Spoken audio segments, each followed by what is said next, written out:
Assalamualaikum warahmatullahi wabarakatuh. Kami dari kelompok 5 akan menyajikan media pembelajaran kelas 3 SD. Sebelum masuk ke materi, kami akan memperkenalkan diri terlebih dahulu. Berikut nama-nama anggota kami.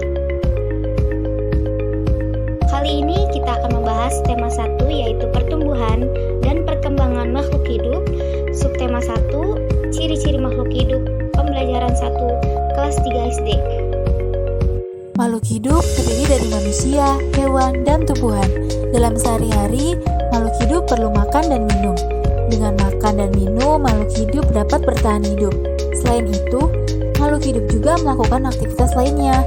Makhluk hidup mempunyai ciri-ciri yang membedakannya dengan benda tidak hidup.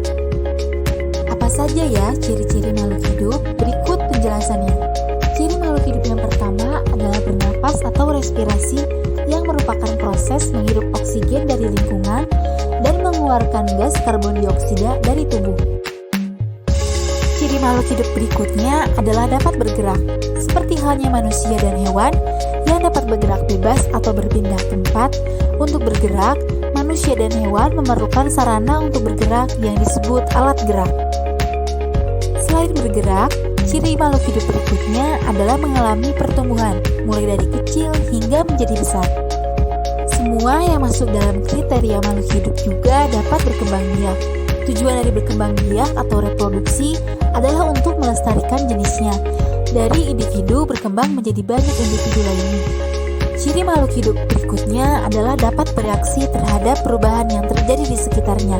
Reaksi ini akan timbul jika ada rangsangan dari lingkungan yang dapat berupa cahaya, panas, dingin, bau dari gas, sentuhan, gravitasi, dan lain-lainnya.